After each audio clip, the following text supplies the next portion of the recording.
Hello, जय भीम, नमो बुद्धाय। तथागत बुद्ध की जय। तथागत बुद्ध की कथा का आज 5वां अध्याय पढ़ने जा रही हूँ। उसको आप तो ध्यान से सुने। जिसमें बताया गया कि राजकुमार को जीत पाने के लिए स्त्रियां किस तरह विफल हुई थी। तो इसके बारे में चर्चा कर रहे हैं हम।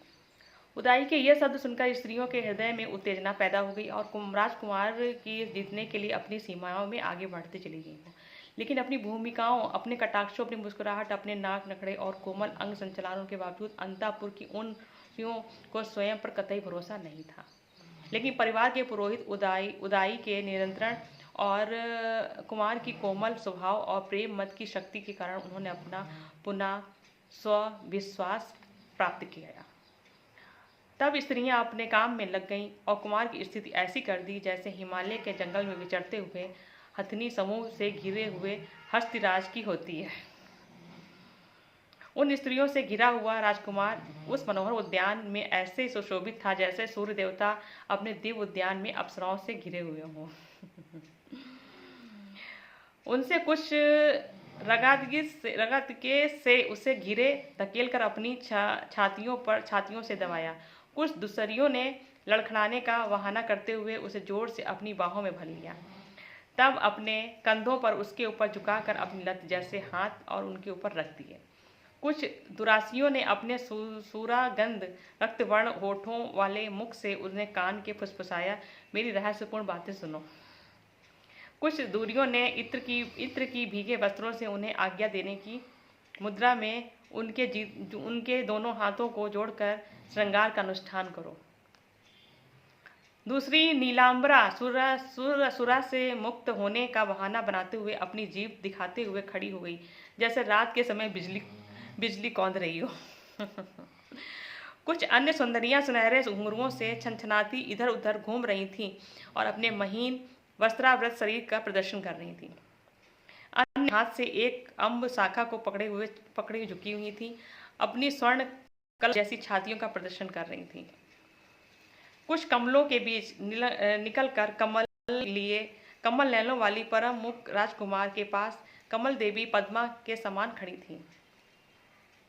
एक अन्य ने उचित आवभाव के साथ सरल अर्थ वाला एक मधुर गीत सुनाया ताकि सयंत कुमार भी उत्तेजित हो जाएं।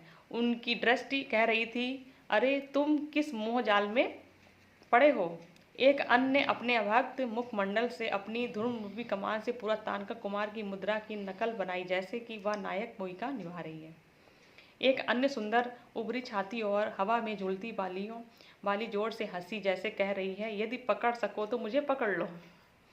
जैसे ही वह चलने को हुआ, दूसरियों ने उसे पुष्पहारों लड़ियों से बांध लिया और कुछ दुसारियों ने उस मधुर किंतु अंकुश के समान चुभने वाले शब्दों का प्रहार किया। बोलो तथागत बुद्ध की जय। एक दूसरे ने उसे बुलाने के लिए अम्ब वृक्ष की शाखा के हाथ में लेकर वासना में डूबे हुए एक फूल दिखाया और पूछा, यह किसका फूल है। एक दूसरी पुरुष जैसी चाल आव भाव बनाकर, हे स्त्री, द्वारा पराजित हो जाओ, इस पृथ्वी को जीता है। एक दूसरी ने अन्य नील पदम की गंध लेते हुए अपनी गोल गोल आंखें मटकाते हुए उत्तेजना से कुछ अप्रष्ट शब्दों से राजकुमार को संबोधित किया। स्वामी, मधुगंधी पुष्पों से ढके हुए अम्ब फल को देखें, जिससे कोकिला गाती है और लगती है जैसे वह स्वर्ण पिंजड़े में कैद है। यहाँ आए और इस अशोक वृक्ष को देखें, जो प्रेमियों का शोकवर्धक है और जहाँ मधुमक्खियाँ ऐसे गुज्जार करती हैं मानो अग्निदुग्ध है। यहाँ आए आप अम्ब ललिता के लिपटे हुए इस तिलक वृक्ष को देखें, मानो श्वेत वस्त्रों में कोई पुरुष किसी पित्त वस्त्र धारणी स्त्री से लिपटा हुआ हो। अंगुरी रस इसी तरह प्रकाशमान पुष्पित इस कुर्बक वृक्ष को देखें, जो कि इस प्रकार झुका हुआ है मानो स्त्रियों के नखों में लाली से रंजित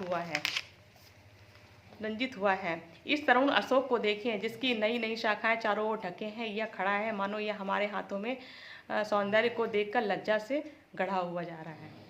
स्त्री जाति की राजसी सामर्थ्य देखो, पानी में वह चमकी हुई आगे आगे जाती और इसका नर पीछे पीछे चलता है, मानो यह उसका दास है। आओ मत कोकिल का संगीत सुनो, जो गा रहा है दूसरों को कोयल अदृश्य अनुकरण करते हुए अपनी स्वीकृति दे रहा है। अच्छा होता यदि वसंत ऋतु के पक्षियों में पैदा होने वाले उन्माद का कुछ अंश आप भी होते। यह अपने आप में एक विचारशील व्यक्ति जैसे विचार का होता है, जो सदा यही विचारता है कितना बुद्धिमान है। इस प्रकार इस प्रेमात्म वालाओं के राजकुमार को हर तरह की घेरने का प्रयास किया गया। इतना किए जाने पर भी संत्योदी ना प्रसन्न हुआ ना मुस्कुराया। उसकी वास्तविक अवस्था को देखकर राजकुमार ने बिना विचलित हुए क्रोधित होकर विचार किया, इन स्त्रियों को ऐसी क्या कमी है कि वे इतनी कल्पना नहीं कर सकती। यौवन अस्थिर, उनका जो भी सौंदर्य है बुढ़ापा उनका नाश कर देगा। इस प्रकार प्रलोभन का यह क्रम बिना किसी परिणाम के महीनों वर्षों तक चलता रहा। तो ये जो था राजकुमार जी को, सिद्धार्थ को जो है रिझाने की बात चल रही थी कि कैसे उनको रिझाया जाए, कैसे उनके अंदर की जो इंद्रियां हैं उनको इंद्रियों से मुक्त किया जाए। तो इसमें गौतम बुद्ध के, तथागत बुद्ध के बारे में ये बताया गया है। और इसमें ये भी एक बहुत बड़ी शिक्षा है कि अगर आप अपने लक्ष्य पे अडिग हैं और अपनी इंद्रियों पे अगर आपका वश है तो आपको अपनी इंद्रियों को कोई भी हिलने डुलने नहीं दे सकता है।